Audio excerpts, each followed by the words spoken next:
If you're a facilities manager at a university, you know students rely on the cafeteria for breakfast, lunch, dinner, and the occasional late-night snack. So when a dishwasher breaks down and dirty plates pile up, the mess hall can turn messy in the blink of an eye.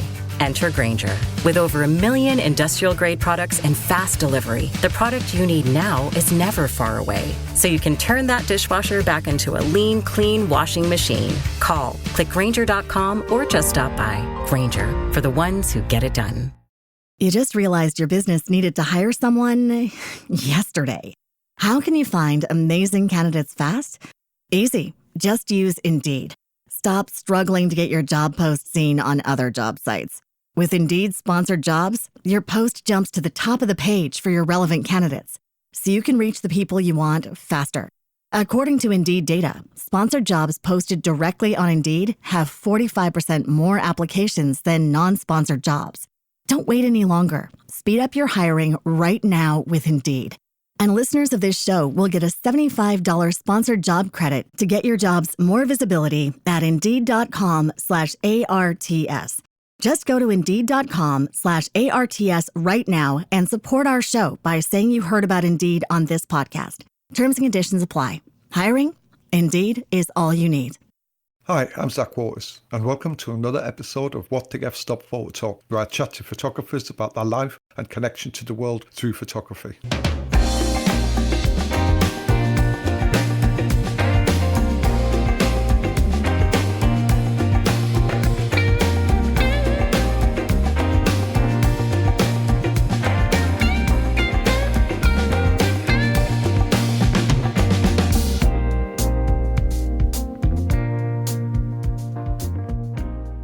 For those of you who are into photography, especially those of you who delve into street photography, you will no doubt know the name Boogie and what his work symbolises within that genre, and you won't need much of an introduction.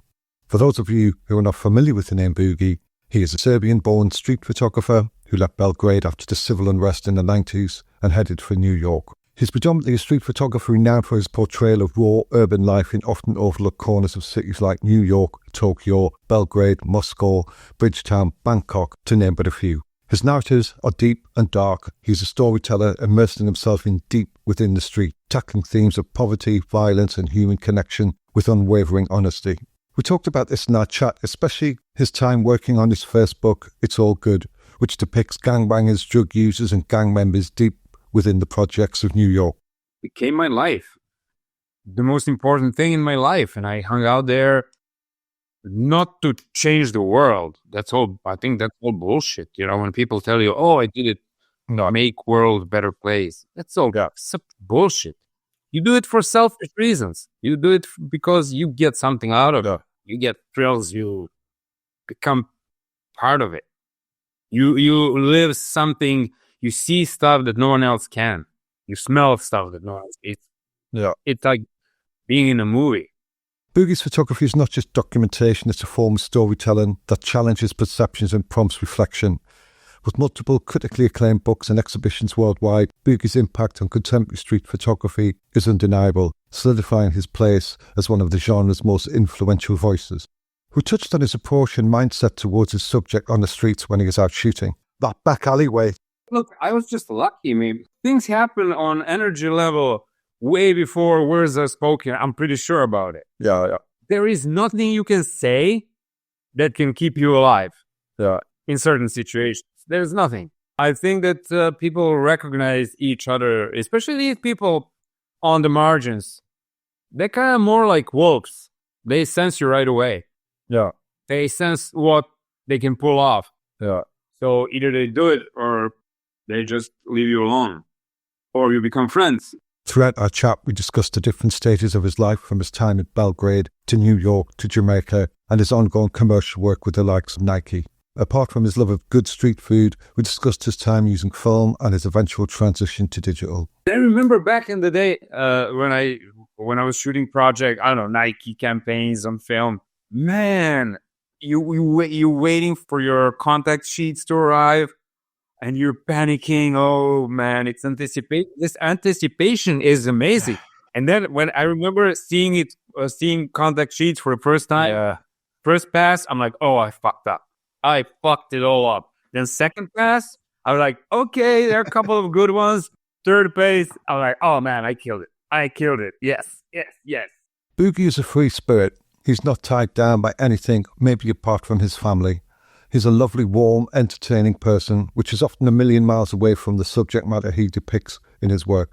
He really thrives off the vibe he captures of those around him at any particular time, and he's just an honest guy doing his thing. I've been hassling him for ages to have a chat, but that's easier said than done, as he doesn't sit still for long. Anyway, I managed to nail him down, and I asked him what he was up to. 3 months ago, I was in Mexico City for some work for Nike. Did the Mamba campaign for this Kobe Bryant inspired project by Nike. So I did a worldwide campaign for them in Mexico City. Before Mexico City, I was in Naples. I was in Rome. Rome was also something I work. But Naples was like personal project. Friend of mine took me around these public beaches there. That was amazing, man. That was amazing. In the process, I discovered that using flash is amazing. After I don't know, 25 years of doing photography, I discovered flash. Yes. I was thinking that when I was looking at the stuff. Yeah, seriously, man. If you're on your Instagram or Twitter, you couldn't miss all of these Naples beach things. I never used flash before. And this is such a... You just realized your business needed to hire someone yesterday. How can you find amazing candidates fast? Easy. Just use Indeed. Stop struggling to get your job post seen on other job sites. With Indeed sponsored jobs, your post jumps to the top of the page for your relevant candidates, so you can reach the people you want faster. According to Indeed data, sponsored jobs posted directly on Indeed have 45% more applications than non-sponsored jobs.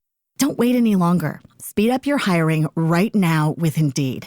And listeners of this show will get a $75 sponsored job credit to get your jobs more visibility at Indeed.com/ARTS. Just go to Indeed.com/ARTS right now and support our show by saying you heard about Indeed on this podcast. Terms and conditions apply. Hiring? Indeed is all you need. Huge discovery. Sounds dumb, but that's the way it is. Great. And then I bought flash for my Sony as well, of course. So now I prefer shooting with flash, which is completely different than anything I've done before. Walking on a beach, generally, taking pictures is just quite a tricky thing to do, yeah? No, look. No, yeah. Guys, this friend of mine, Robbie, from he's local there, and he's been going to these beaches for like 10, 12 years. So it wasn't difficult at all. He's married, he showed me, he just handled it in a way. This, Napoli work wasn't difficult at all, thanks to him. Did you find people really open to you just popping the camera and flashing them? Kind of weird. These people got kind of popular lately. You can see these images, the Tutto Bassa image. You can see it everywhere. And these people, they act like pretty much like they're on stage. Each one of them has his little role, I would say. Somehow, I don't know how to explain it, but almost like being on stage. Yeah, I did think about them as like the sun worshippers, aren't they? Yeah. But I coined a phrase with it. I called it, what did I call it? Beautifully brutal. Yeah, and you have skin cancer in the making, man. It's kind of freaky. Yeah. But you know what I was thinking when you were shooting it? One was Boogie's using flash. He's using it really intensely. Yeah. But I was also thinking, what was he wearing? Were you in your Speedos? Did you have to blend in? Did you? I bought some weird hat, man, for €5. The heat was brutal, so I look like an idiot, which sometimes helps. I have to say, it helps when people think, "Look at this cuckoo dude, man! Look at this guy! Look at this dumb tourist." Sometimes it really helps being an underdog, or when people don't know what was going to hit them. Yeah, that's for sure. Are you going to do anything with this work? Oh yeah, the book, actually, it's a zine. Something between zine and the book, coming out in a couple of weeks. with this publisher from, not sure where he's based now. He's in New York or San Francisco. Not sure. Tour Dogs. I did a couple of zines with him. Really stand-up guy. So we're gonna do this Napoli Beach book zine together. Coming out soon. Are you in a situation now where you're putting a project out and you're finding maybe publishers are coming to you now to say, Boogie, we like this? Yeah, you can kind of say that. I'm just too lazy to edit. I have to. The owner of powerHouse, he told me, he was like, man, whatever you want to do, whatever project you have in mind, we're gonna do it. We're gonna put it out. The powerHouse is really amazing. Great publisher from Brooklyn. Yeah. I'm not working on it, actually. I'm lying. I have to start editing this new project, New York street photos over the years. It's going to be black and white, but man, I have so much stuff I need to go through. Yeah, I can imagine you have. Negatives that I'm discovering right now. Oh man, it's fucking with my head because I'm discovering some images I've never seen before. And I still have a lot of binders in New York with negative. So if I start editing now and putting together the book now, I know I'm going to miss a load of stuff. So in a way, I have to bring those negatives here and scan them. It's going to take me some time because scanning is a bitch, man. And editing is even bigger bitch. So there's something really nice in the process of editing and putting the book together and seeing the object, the final product. I mean, it's priceless in a way. Yeah. It's also some serious work. And you don't want to fuck it up. Of course, you always fuck it up. Whenever your book comes out, at first, you're like, man, I could have done this better, could have done that better, this is not good.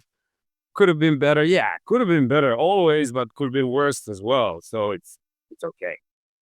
It's also easier finding images you miss with negatives, isn't it? Rather than digital. Yeah. Oh, no, digital. Oh, man, I'm so bad at it. It's impossible. But even with negatives, even with film, I remember I'm disorganized. I'm really not organized with my files, hard drives. And then you remember every image by name until a certain point. Yeah. Then everything goes to shit. You can't remember a single name of a file, and then finding certain image or high-res scan or even negative, even worse, finding the negative, impossible. Yeah. A couple of times happened to me. Someone wanted to buy an image by print, and I just couldn't find the negative. I was digging for days and I couldn't find it. Where's all your archive then? Part of my archive is here in Belgrade. Part of it is in my lab in New York. Is it all nicely filed and everything? Well, it looks nice, but I don't know what is where. I mean, it looks really nice binders and everything looks perfect. But what you need is your children on that, Boogie, and they should be your archivists. The only thing my son cares are video games with his friends. And my daughter is on Viber with her girlfriends, and my son is 13. My daughter is 16. Cafe. When they realize it's their legacy and their future. Well, yeah, maybe. Well, hopefully someday. You never know. But I'm not gonna force them into anything. I'm not even gonna try. I mean, I did try. I gave my son a camera to use, and he was into it for like, I don't know, 2 days, maybe 3. That was it. It's just fine. You never know. Maybe I planted a seed. You would never know. Do you not have an assistant? Well, I have an assistant on need to base. When I'm doing a project, of course, in Mexico City, I had assistants and Digitex and everything. Not like an office assistant. Look, no one can do it for you. It's my stuff. I know it. I kind of know how I want it to look. Yeah. I think I need to do the work myself. When you were talking about your book projects, you were talking about the black and white. What project was that? Was that Tbilisi? No, it's New York street photography. New York street stuff. Right. No, Tbilisi, never done. Tbilisi, I've never done anything with those images. Yeah, Tbilisi is amazing. It's an amazing city. Any exhibitions coming up? Anything big retrospective of your work? Oh, no, it's too early for retrospective, man. The best is yet to come. I hope so. Really? I don't know, man. I really hope so. I think around 10 years ago, I had an offer to teach at one of the prestigious New York art schools, and I refused because I feel like I have so much to do still, to shoot. And I'm pretty sure the best is yet to come. And teach students, if there's anything I could teach them, I don't know. You need to prepare. You need to prepare yourself. You cannot be irresponsible and just show up unprepared. Just not okay. So I refuse. And I think it's still too early for that. Teaching is sometimes a natural progression later on. No, teaching is a beautiful thing. Doing a lecture here and there, it's a great thing. These students, they ask you something that you never thought of before. Well, you get back as much as you give. You can actually learn something about yourself by giving lectures. I think it's great. I like doing that. That's a good thing. Awesome. Take me back to the beginning where you picked up the camera. I'm aware your granddad and your father were amateur photographers. What sparked you? We all know what was happening in Belgrade at the time under Milosevic and everything sort of was the trigger for you. But what happened before that? There must have been a point of picking up a camera. Was your father a real influence to you? Or did you look at anybody else? Yeah, he was always, first of all, he was really happy when I showed interest in photography. He was really happy, so he bought me my first Olympus camera that was actually good for shooting streets. Some Olympus OM2, I think. Yeah, that was the one. I didn't know. I think that the shit that was happening around me made me actually pick up the camera and document it. And also, seriously, I'm not kidding. I think being behind the camera, how to preserve your sanity in a way, in situations like that, when everything's falling apart around you. I think being an observer definitely helps instead of feeling like. You just realized your business needed to hire someone yesterday. How can you find amazing candidates fast? Easy. Just use Indeed. Stop struggling to get your job post seen on other job sites. With Indeed sponsored jobs, your post jumps to the top of the page for your relevant candidates, so you can reach the people you want faster. According to Indeed data, sponsored jobs posted directly on Indeed have 45% more applications than non-sponsored jobs. Don't wait any longer. Speed up your hiring right now with Indeed. And listeners of this show will get a $75 sponsored job credit to get your jobs more visibility at Indeed.com/ARTS. Just go to Indeed.com/ARTS right now and support our show by saying you heard about Indeed on this podcast. Terms and conditions apply. Hiring? Indeed is all you need. You're participating in madness. I can understand the trigger, but as you know, as a photographer, from not being a photographer to actually getting out, doing the legwork, that's a different thing. Yeah, well, the trigger was, look, I cannot say I was a photographer at the time. The trigger was just violence. And okay, let me try to capture it. Let me see what I can do. Who was influencing you then? Was there anybody, were you aware of the photography fraternity or the world or? Well, that was even before internet, not before internet, but I didn't have a computer then. It kind of was before. And I had no money for books. There was no book. There were no books here, you couldn't even buy anything, even if you had money. Yeah. I think that was a blessing. That was, kind of developing on your own without emulating too much of anybody's work. I think that's perfect. That's blessing. And I think it's impossible right now for kids growing up and for kids wanting to be photographers. I think that's totally impossible with this way of, social networking and all of that. And, you click and you see somebody's work and then whether you want it or not, you're going to copy somebody's work. You need to have your own stamp. You need to have your voice. I think it's much harder to find your voice now than before. Yeah. What sort of photographer was your grandfather and your father? They were amateur photographers. They loved cameras. I think it's more about that. It was more about liking these objects than taking pictures. They were like, The only reason I'm asking that is not to sound naive. It's because when I look back at your Belgrade work, yeah, it was pretty good. From picking up a camera to actually creating really, really well observed pictures. They're not snapshots. They're really beautiful stuff. it was different time, man. When I look at my Belgrade stuff from even, I don't know, 2000, from 15 years ago, that stuff feels like if it were, as if it were shot 30 years ago. Yeah. It looks like that. It was completely different. Colors were different. There were, not that many billboards and posters and, ads and all of that. It was just kind of shades of gray. Yeah.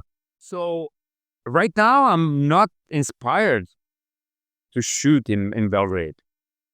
From time to time, I just hop in the car and I drive around Serbia, and that's different world. That's completely different world. But in Belgrade, no, because it's I don't even know how to explain it. It's not bad enough and it's not good enough. It's somewhere in between, and I think I'm drawn to extremes of one or other kind. I'm not sure. It's not inspiring at all right now for me. When foreign photographers visit, they're blown away. They love it. But I think wherever you spend too much time or like long time, you get sick of the place. And then travels help. Then you travel, you see how other people live, and then you kind of find your place in the scheme of things better. You can kind of see where you stand. Yeah. I think it's important to travel, to kind of go see the world and how other people live. I think with the Belgrade work, there was a beautiful closeness to it all because it was obviously a meaningful part of your life. But the final images, there was such a darkness about them. The way they were even printed as well. There was a blackness to it. It was beautiful. Final ones on Twitter, on X. Final ones on X, yeah. Yeah, and those images, this is so weird, man. It's I've seen them over the past couple of weeks for the first time. I don't even remember taking. I don't remember taking those at all. It's really like time machine. Yeah. Finding these images kind of, whoa, blew me away. And then in a way, it's good because then you remember what was happening in your life back in the day when you were, during that period of time. So it's really nice. Seriously, like some kind of a time machine. What camera did you have when you were shooting the Belgrade stuff? I started with Olympus. That was my first camera. And I just had, 3 lenses. 28, what was it? 2850 and whatever, 85. Now I had the 135 as well. But then I switched to Nikon. I don't know. I was using Nikon for like probably 15 years. Though those were shot, those that I scanned recently, that was all Nikon. F3 or F4 or F5. I can't really remember.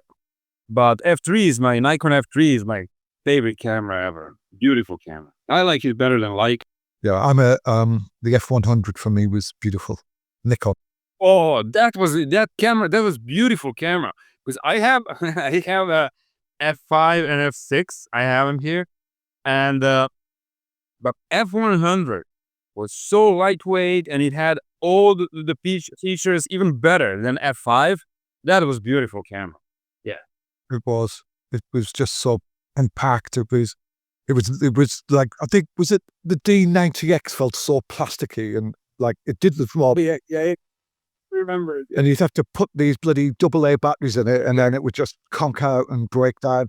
But that F100 was just, it actually had all the same technology as the F5, which the F5 was like a fortune at the time. Everything in one forward back. Yeah. I think I shot 2 books myself just using the F100 and 2 lenses. It's just a workhorse. Well, then of course at some point I had to buy myself a Leica. Of course, Leica, I think Leica did the best marketing in the camera world ever.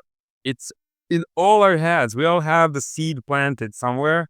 So I had to buy a Leica, and I was using an M7 for a while. I still have it. It's beautiful. It feels like a handgun. I like that. It's a really compact, heavy little thing. Still have it, but and then at some point I had to switch to digital. I was probably the last professional photographer that switched to digital, but eventually it happens to all of us. And once you switch to digital, there's no turning back in a way. Nowadays, I put film in my camera and it sits there for like 2 weeks, 3 weeks, a month, because you always carry your digital point and shoot, and it's just the way it works. What can you do? Yeah. And for work, it's normal. Right now you cannot, you wouldn't be able to survive shooting film because clients have to sign off, approve everything right away. It's just the way industry works. Normal. Working in film for years really set you up working digital, didn't it? It's like, Totally. it's a totally different ball game. Yeah. It taught you so much. Totally different. And I remember back in the day when I was shooting project, I don't know, Nike campaigns on film. Man, you're waiting for your contact sheets to arrive, and you're panicking. Oh man, it's anticipate. This anticipation is amazing. And then when I remember seeing contact sheets for the first time, first pass, I'm like, oh, I fucked up. I fucked it all up. Then second pass, I was like, okay, there are a couple of good ones. Third pass, I'm like, oh man, I killed it. I killed it. Yeah. Man, different. Everything's so much different. But I'm so glad I did it. I'm so glad I shot film as well. Yeah, it's a real leveler, isn't it, using film? Did you ever use transparency? Not E6? for work, not for work. But it was always weird. I don't know. I never really felt it. I did use it, but I never felt it. You know how I look at it? It's like, okay, if you're a painter, but you never really used real brush and real paint, somehow I think shooting film, at least knowing the basics of processing and, developing prints, I think it's important for a photographer. So the next step was you coming to America, and it's well documented about how you got to America. I think it's yeah. I want to bypass that. Thank you. Thanks for that. What I want to look at is the build up to It's All Good, because you discovered who you were as a photographer. You were out there trying to sort of find your way. The 2000s for you were mental in terms of your work output and what you were, Sao Paulo, Yeah. Istanbul, Yeah. the Belgrade book. What was the build up and from coming to America to finding yourself? Look, you basically understand that you don't know shit. Yeah. Of course, when you start doing photography, Yeah. I don't know. It looks easy, and in the beginning, you just don't know what you don't know. You have no clue. You're nothing. You're nothing. The moment you understand how much you don't know, I think that's when you start learning in a way. I worked in a hospital back in the day, when I arrived in the States. I worked at a hospital fixing some medical devices, or I would wake up at 5 a.m., go out and shoot, go to work, go back home, process my film, do some prints, and then all over again, bam, bam, bam, bam, bam. And then you send your stuff around to agencies, to whoever, magazine. There is no response. You stop believing yourself. It's normal. Then even people close to you, they don't believe in you. And you get depressed. And I got depressed, and I stopped doing photography. I was like, I'll never do photography again. Fuck it. So from, I think, 2000 to 2002, I sold all my equipment on eBay, and I decided never to do photography again. Yeah. I started doing web design. I was really good at it. I killed it in that field. And in 2002, I kind of went back to photography just by chance. I don't know. I built a website with 20 of my photos, and I sent it to my contacts. And I don't know. I had like 30,000 unique visitors in a week, and feedback was amazing. Yeah. So in a way, made me think that I might have some talent, and that I should maybe keep shooting. So I had my F5 that was like that was a mess. So I couldn't sell it. This is not very good shape. And one lens, I had that left. So I put film in it, and I went out and I kind of started shooting again. I was better than before, I have to say. I needed a break, which is totally okay. It wasn't up to me. Had you looked at your Belgrade stuff again in that period, or was it just sort of out of your mind? No, never really. Look, I never really looked at my Belgrade stuff during that period. Only later when I put out this Belgrade Belongs to Me book with powerHouse, but I never looked back in a way. I never looked back. I just started shooting again. Soon after I started shooting again, I started walking into these neighborhoods, into these parts of Brooklyn where actually It's All Good happened. Was it in Bedford-Stuyvesant? Is that the place? Yeah, it was Bedford-Stuyvesant. Look, it was Bushwick, Bedford-Stuyvesant, they call it Bed-Stuy. Bedford, yeah. It was Bed-Stuy, Bushwick, and some Queensbridge projects, which is Queens, not Brooklyn. Yeah, yeah. That was pretty much it. And that was I lived in Williamsburg, Brooklyn. There's hipsters, a lot of hipsters. So there was nothing there to shoot for me. So I walked deeper and deeper into the kind of rougher areas. They were rough back in the day. Now they're very expensive. Neighbor. Actually, yeah. Like £5 million properties. It's mental. It's mental. Vacation full swing, man. I know. Even High Point. Is it High Point? No. What's the other part of the projects up there? Is it High Point? Summit Point? What's the point place? Bushwick, Bed-Stuy. Yeah. Property's mental. No, there are still projects. There are still projects there, or public housing projects there. Yeah. There is still criminal activities, but everything else is gentrified, and there are buildings and apartments with like thousands of dollars of rent. It's great. Yeah. 16,000 a month. So when I look back at all your work, and I've followed your work through the years, and I see this, you may disagree with this, but I see there's a few different boogies playing out within your work. Looking back at It's All Good, for me, that was apart from Belgrade as well, where you got in really close. Yeah. You were really close. It was consistent. And since It's All Good, apart from Belgrade, but that was retrospective, you've never gone that close. You always go close, but you've never, I think with It's All Good, you were in their face all the time. It's All Good is 3 years, 2.5 years, 3 years. Yeah. You know, hanging out with singers. Yeah.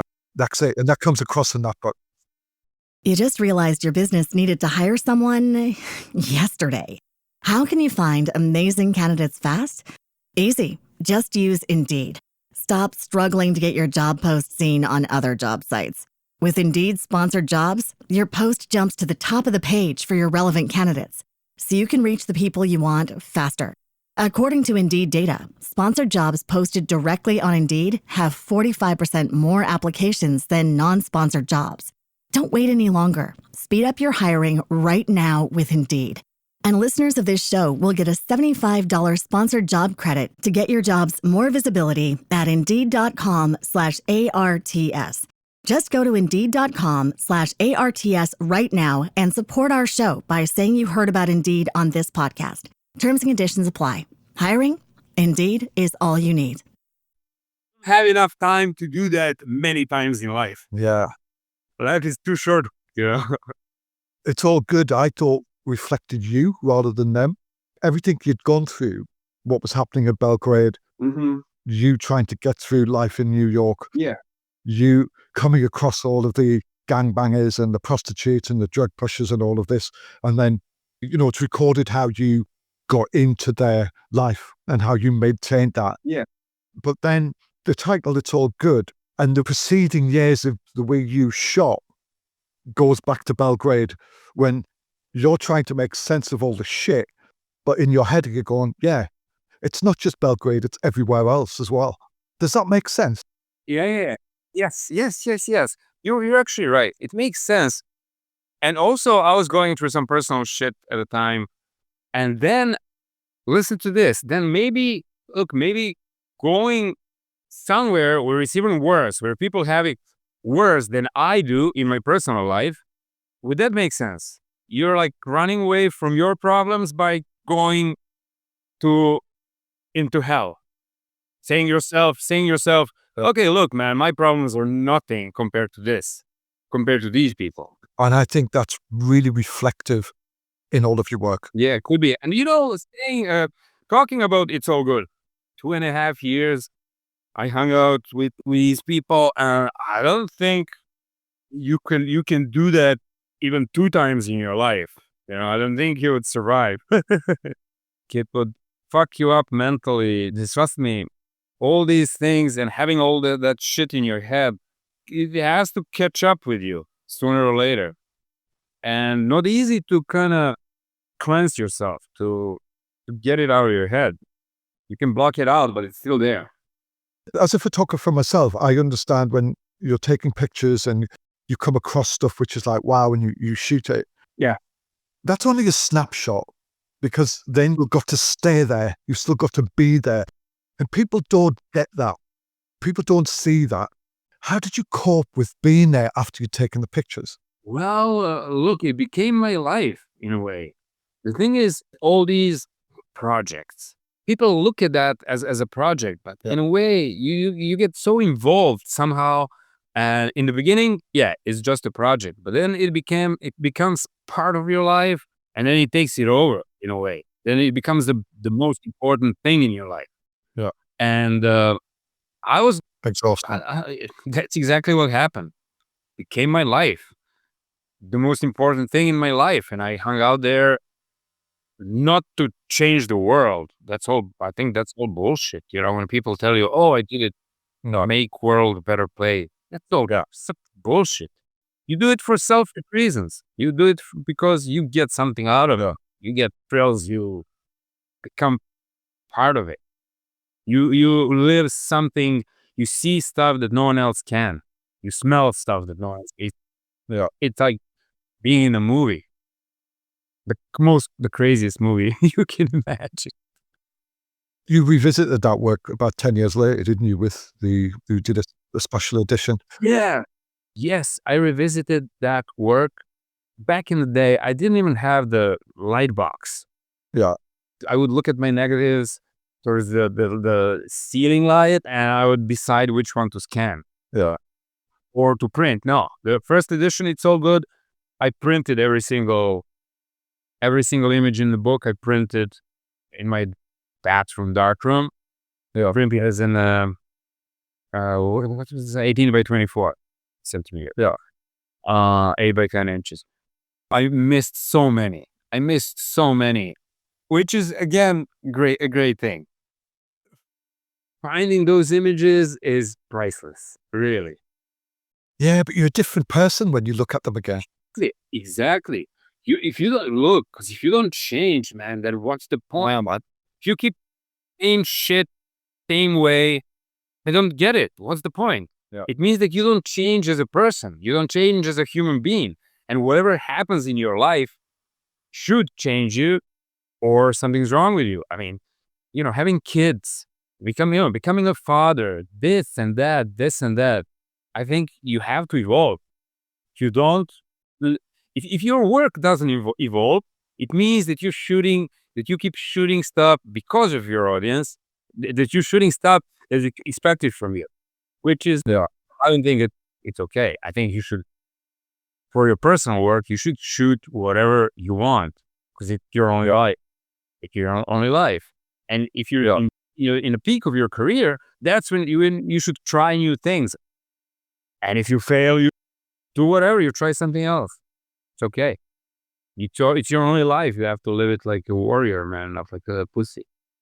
I think your books, which preceded all of that, were exactly what you said, because I've noticed in the way you attempt to experiment with different styles and different ways of doing it come out in your books a little bit. And we've just go back to the way you've just been just talking about Naples, where you've discovered full flash, and that's going to maybe be prominent in the next chapter. Yeah. So if you look, say, your Moscow book, Yeah.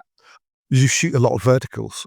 Well, I don't know. It's I thought there was a lot of verticals there. was cropping as well. The pictures were fantastic. And having been to Moscow, there was a lot of symbolism in that. Yes. And you could see you were really pushing on the edit there to whack into them sort of symbols. One of my best edited books. When I first looked at it, I questioned, was he conscious of shooting verticals for the layout of the book? Because a lot of your stuff's horizontal, isn't it? Yeah. Yeah. A lot of my stuff is horizontal, most of it.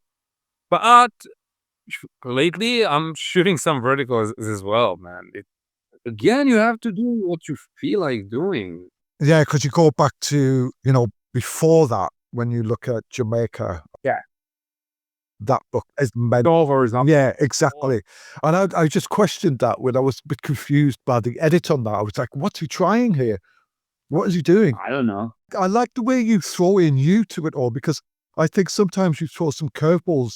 When you revisited your It's All Good, you left the scratches on the negatives. Yes. Yeah. I thought it was quite interesting. Yeah. I don't know. I just wanted it to be as real as. Yeah, it kind of captures the era better, I think. Yes. I think it captures the era better, and it shows that I'm not about perfection. I think perfection is so overrated in everything, in every part of life, in a way. I think more about soul, like giving your your voice, your putting your stamp on it. It's more about that. Yeah, perfection. Everyone can, it's all on YouTube. You can learn how to take perfect shots of anything. It's all out there. Staying with It's All Good, the other thing you did was there were stories in there. You were letting people personally reflect on their experiences, and you did a key to it as well. You did the image key to it, where the pictures were and stuff like that. You were rounding off all the information to make sure you hadn't missed anything in a sense. And with the storylines, obviously, I don't think you've gone in as close with your work emotionally and mentally as you had in It's All Good with the rest of your work. But have you considered using ways of going in close again and maybe using audio and maybe adding some other dimension to it? It's not something you can plan. Yeah. I don't think you can plan project like It's All Good. It's impossible. You just have to follow signs and do what you have to do. You never know. I can never know what my next personal project will be, or if I'm going to go deep or not. And now, using audio, I don't know. I think you kind of have to choose. Of course, we all do some stupid clips, Instagram stories and stuff like that. You kind of have to decide if you want to focus on video or stills. Just being one person, you cannot do both and do it justice. That is a good way of looking at it. Have only two hands and one brain. And I think you have to stay focused. You just have to stay focused, because trying, these little clips, that's more about fan base and social networking. And I think we have to stay focused on the subject and on what we're there to do, which is do a book or a project. No, I agree.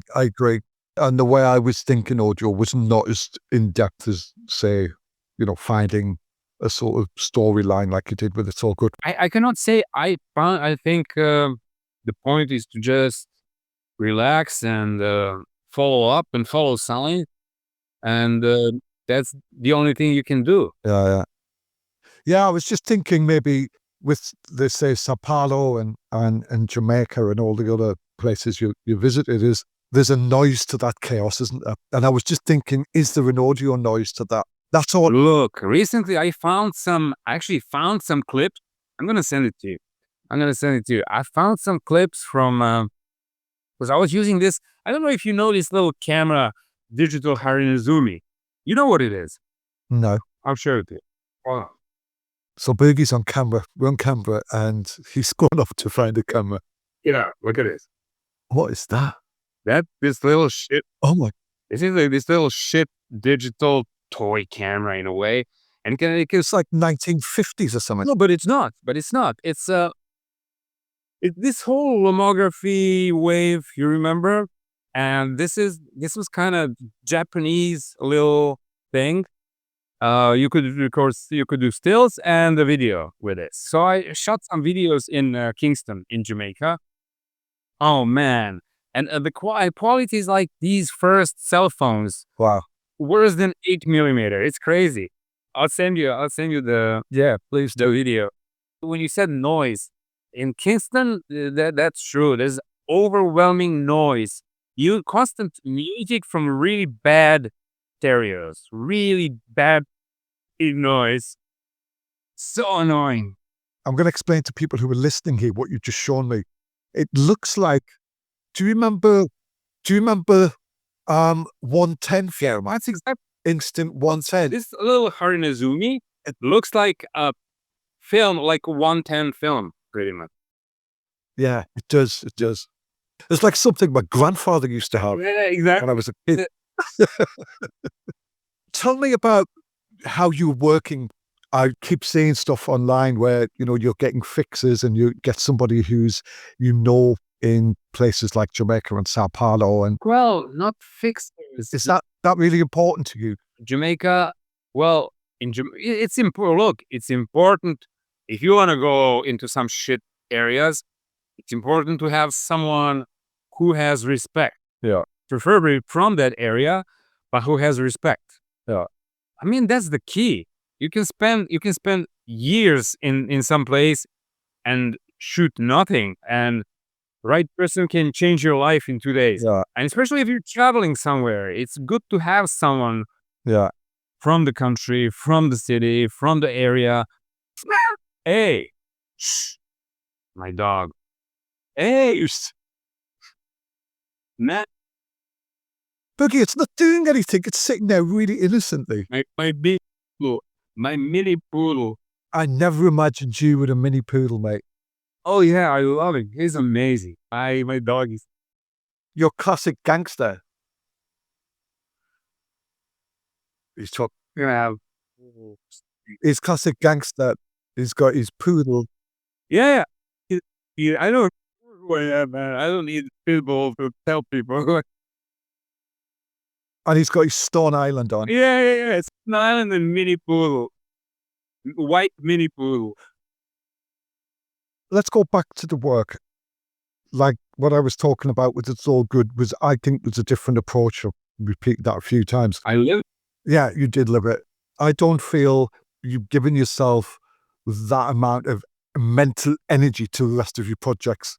Oh, because I was probably end up in a mental institution if I tried it again. Spent that much time surrounded by people like that. Yeah. I would probably end up being one of them or mental institution. Yeah. And I think there are 2 ways out of there. Yeah. I always thought there was 3 or 4 ways you worked. There was the closeness. Obviously, there's the commercial work, which you change everything. You're using long lenses. You're like a polished pro, the way your commercial work's coming out. And good on you, mate. And I'm not knocking that. It's beautiful. Work is still me. I think that's the point. No one ever hires me and telling me, oh, we want it to look like that, like this. Because if you want it to look like that, you hire that guy. Yeah. Not me. Yeah. So they kind of hire me for my thing. Well, it's interesting because I thought, that people like Nike and Puma and all of these sorts of brands were bringing people like yourself in because they wanted that street effect and blah, blah, blah. And I was like, You just realized your business needed to hire someone yesterday. How can you find amazing candidates fast? Easy. Just use Indeed. Stop struggling to get your job post seen on other job sites. With Indeed sponsored jobs, your post jumps to the top of the page for your relevant candidates, so you can reach the people you want faster. According to Indeed data, sponsored jobs posted directly on Indeed have 45% more applications than non-sponsored jobs. Don't wait any longer. Speed up your hiring right now with Indeed. And listeners of this show will get a $75 sponsored job credit to get your jobs more visibility at Indeed.com/ARTS. Just go to Indeed.com/ARTS right now and support our show by saying you heard about Indeed on this podcast. Terms and conditions apply. Hiring? Indeed is all you need. Brilliant. If you can get it, you can't bottle randomness. They're trying to look at your work and think, we want that essence of street. But you can't, it's not something you put in a bottle and find in a commercial environment. But I love the way you've adapted it. And I can see how you brought something into that. It was pretty relevant for them. I like the way you've totally separated your commercial work and you've gone in on the commercial work aspect. You can see the traits of shooting corporate work, you do it. And that's really good that you can separate them. And I saw that. The other part of the way you work is whenever you bring a book out, I'm looking for the way you're looking at things. And there's key elements with your work, which you always put in there. One of the questions I was going to ask at the beginning is, when's the book of Boogie Dogs coming out? Yeah, dogs, I don't know. Or birds, man. I shoot a lot of birds as well. Yeah, you do. No, I love the way you always get a dog in. To do a book on urban animals in a way. I had that project in my mind, but it never really happened. But there's plenty of time. Actually, I could do a zine. You're right. I could do a zine. You could do a Boogie Dogs. I think people would get that. In terms of what you look for, you love urban texture. It's obvious. You love people who are standing out, different. You love scars. You love tattoos. You love your guns. Yeah. That's important. Why is that important? Why do you feel when you go to Sao Paulo, you go to Jamaica, and obviously that's on another level, Jamaica, but that you're always finding them guns. How does that come about? It's they find me, I think. Again, there is no plan that you guns out. There is no planning. You cannot plan life. You just have to let it surprise you. Yeah. Look, in fact, in Sao Paulo, there were no guns, man. I was expecting guns there, and it didn't happen. But then in Jamaica, it did happen a lot. Yeah. Them masks, man, that is just a disturbing picture. That cover with the masks and stuff. Yeah, I love. Yeah, one of my favorites. But the one with the rusty AK-47. I shot from that M16. That's in one of the. How did that feel? They let me shoot from it. Look, the thing is, there's people ask you, "Oh, you compromised this," and there's always a compromise because it's commercial work. The goal is to sell sneakers. Yeah. The goal is to sell sneakers. The goal is not to present me as an artist, but to sell as many sneakers as possible. So there has to be compromise there. You work with the art director, with creative director. It's normal. It's how it works. I think you make it sound really easy. We've all visited big cities and we've all done, we've all wandered around in the streets, but there's a difference of finding a street and finding a city and then walking down an alleyway and staying in the alleyway. To be honest, most of these people don't even know who you are. There's this guy turning up. Yeah, of course. Why would they? He's got a camera, and we all know how people can react to cameras, especially when you're sitting there dicing up cocaine and drugs. And how do you just maintain that back alleyway? Look, I was just lucky. I mean, things happen on energy level way before words are spoken. I'm pretty sure about it. Yeah. There is nothing you can say that can keep you alive in certain situations. There's nothing. I think that people recognize each other, especially these people on the margins. They're kind of more like wolves. They sense you right away. Yeah. They sense what they can pull off. Yeah. So either they do it or they just leave you alone, or you become friends with them. How do you maintain that? That must be exhausting. You leave your bed in the morning, you have your breakfast, you walk down the streets, you know you're going to be there 10 hours. Yeah, I know. Yeah. In Mexico City, man, I walked like 25, 26, 27 kilometers a day. Oh, that was exhausting and beautiful at the same time. It can get exhausting. But of course, you have to watch your back. sometime if you're in some city area. Yeah. For example, now when I was in Mexico City, I didn't really push it because the city is so amazing. Just walking around on my own was great. Just random streets, random alleys. Yeah. Everything was just so cinematic and interesting. As I stayed, I did this work for Nike. That was 5 days altogether. And then I stayed 5 extra days for myself on my own. That was perfect. Had I stayed longer, maybe I would have tried to find someone local to take me around more and take me deeper into some shit. But I really didn't want to push it. I don't know. Sometimes you just let stuff come to you. Do you speak Spanish? No, not at all. Zero. Man, you did well. You did well. I've watched a few YouTube videos on YouTubers walking around ghettos and walking around really dodgy places in Colombia, the Medellin, and all of these places. Actually, people are generally really nice. They are. From my experience, yeah. They are. They're just normal people. And we've sort of built these reputations up that you're going to go in there and get your ass shot off. 9 times out of 10, they're going to embrace you and take you into their community. I agree. Spanish would be good, but... Yeah, a bit of Spanish would be good. Maybe I should do something about it. Yeah. I don't speak any Spanish at all. But just still, I was doing well in Mexico City somehow. I don't know. You did well, mate. You do go to a lot of good places for good food, though, don't you? Food is such an important part of my life. I love eating well. I love Mexican food. I had a blast, man. I was eating like a pig. Yeah. All day, just eating our tacos and I love it. You must have been in heaven in Bangkok then. Oh, yeah. Oh. Isn't it so good? It's right home, man. It's, Belgrade, New York, and Bangkok. Food in Bangkok. I can't wait to go there again. Oh, man, I missed it. I missed the food. So good. Poof. Mind-blowing.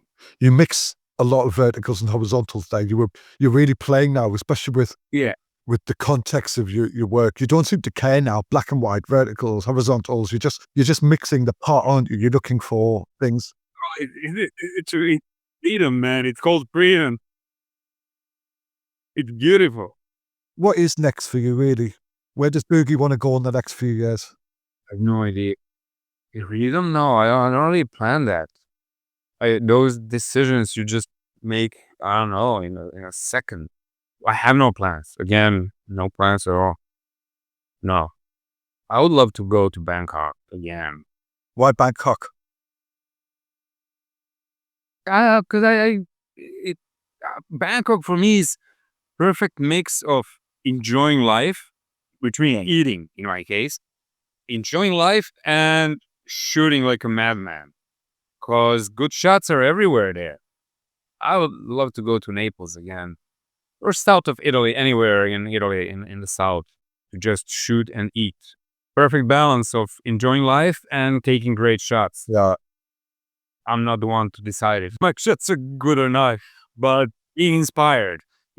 Perfect balance between eating great food and being inspired to shoot like crazy. That's, I think, ideal. How about Tokyo or somewhere like that? Tokyo is great. Been there, I don't know, 4 or 5 times, probably.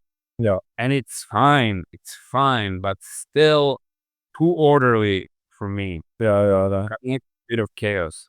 I mean, there is some kind of chaos there, but not my kind of chaos. Before we round off, Boogie, because it's been really great talking to you. I want to have a chat with you for ages. Yeah, I put it into Chat GTP or whatever it is, the AI. Right, and they come up with some questions. Yeah. Are you ready? Right. What advice would you give to aspiring photographers who are interested in using art to shed light on social issues and tell meaningful story narratives? Oh my God. I thought that Chat GPT was more advanced. My advice is not to listen to anybody's advice, first of all, not to listen to me, and second of all, to just follow your gut and do what you feel like doing, not like shedding light on social issues and stuff. Because if you're in it, if it's your thing, it's going to happen one way or another. But my advice is not to plan too much, just to live life and do what you have to do. Second of 3 questions. Many of your projects delve into social issues Oh my God. such as poverty, addiction, and marginalization. How do you navigate the ethical, this is ChatGPT, right? How do you navigate the ethical considerations of photographing vulnerable communities, and what impact do you hope your work has on viewers? There you go. Get on that one.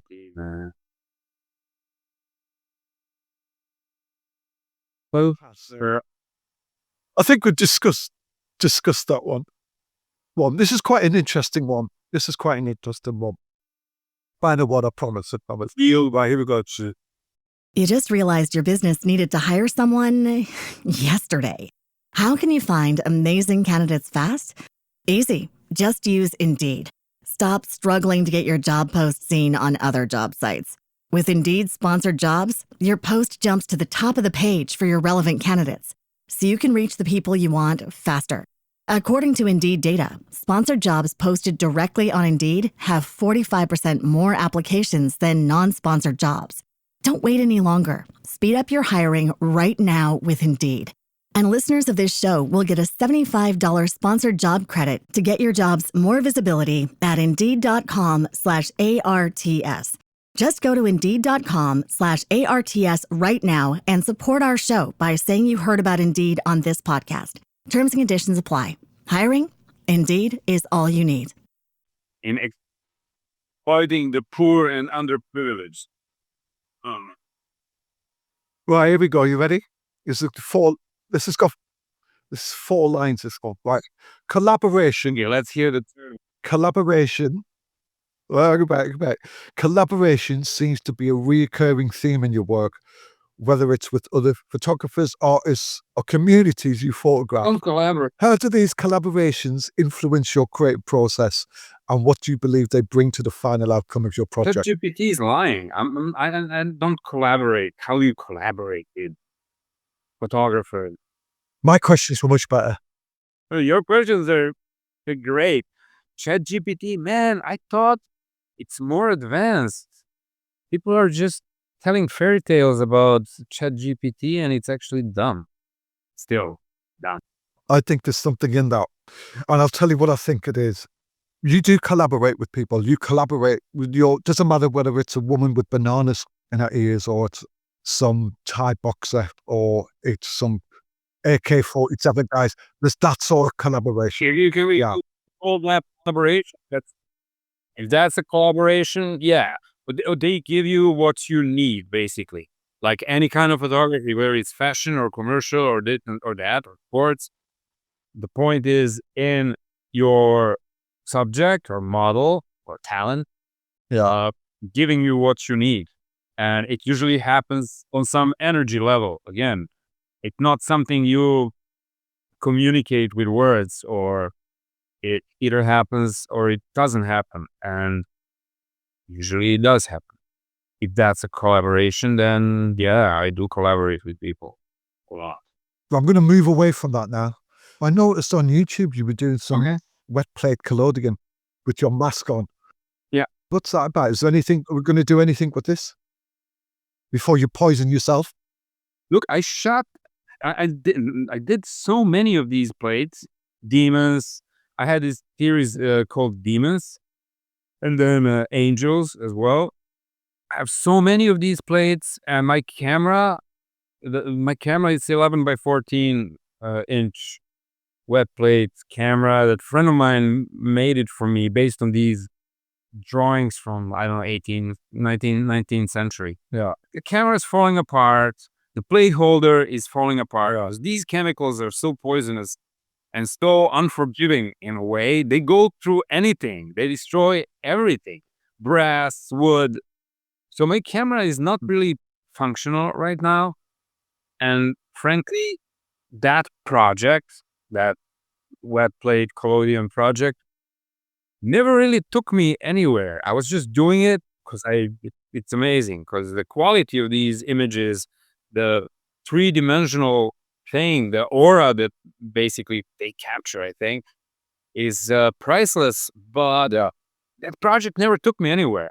Then there's no book, nothing. I mean, I had a couple of exhibitions, but that was 13, 14 years ago when I just started with the project. Yeah. I don't know. Nothing ever happened with it. Yeah. So I'm not sure you're going to keep doing it. Probably And not. one thing I do notice about everything you're working on, who represents you? You've got an agent. Yeah, but you have an agent, commercial agent in New York. Yeah. And I have an agent in Shanghai. But usually clients come to me, and then agent negotiate the job, because I'm not good at it. I don't think it's good being your own agent. No. And negotiating the money part, because it's better to have a buffer between you and the client. I mean, I think it's necessary to have a buffer. How many images do you think you've got scanned, Boogie, on all your hard drives? Go on, give us a rough estimate. Oh my God, I have no clue. No, hundreds of and tens of thousands. I would say more. I cannot even. I don't know. It's not thousands. It's tens of thousands at least. Yeah, tens. Do you not ever think of putting them onto, say, Getty? No. No? No. Why not? Because then they become Getty. They become Getty. They're not Boogie. What about people just wanting to buy the random images? Do they just come to you, or? That can be done. Buying random images, buying prints, that's all doable. But not letting someone else deciding on the use of my stuff. That's interesting. I like that. I see a lot of photographers fighting now on their images being used. They've got like 10,000 images in their picture library, like Alamy or somewhere like that. And they're screaming to get, more money off the sales, whereas you're sitting there with 11 books worth of material and everything else on top of that, and you're not interested. And I think that's interesting. I don't know. I wouldn't want someone else to decide how to use my image, or to use my images to illustrate something I don't stand for. I don't think it's okay. I have to be in control of your own stuff. That's interesting. I mean, obviously, you could be making a lot more money as well if they had that in there. That's just the other argument. I'm telling you, I'm not a good businessman. That's a fact. I'm good at clicking, taking pictures maybe, but business-wise, no. That's why I have an agent, and I have someone else do it for me. There is platforms like Photo Shelter and Photo Deck where you just set it up yourself, put all your images on, and then people can buy them image straight away from you if you wanted to. No, never heard of it. I never really heard of that. We will talk offline, Boogie, about that. Yeah. Okay. Yes. Gracias. When you're in London, give us a shout and we'll have a beer. Yeah, for sure. Love that. I'd love that too, mate. Listen, I know you're really busy. Thank you for taking the time. Thank you. I'll be desperate to pick your brains for ages. I hope you enjoyed it. Thank you, man. Boogie, it's been a pleasure, mate. All the best. Take care. Likewise, man. You take care. Take care, mate.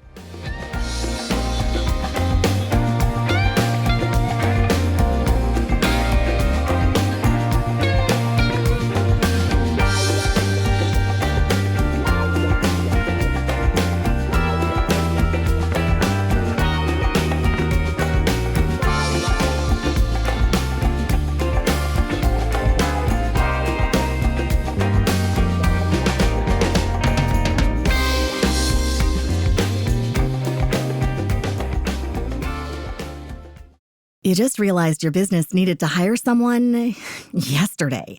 How can you find amazing candidates fast? Easy. Just use Indeed. Stop struggling to get your job post seen on other job sites.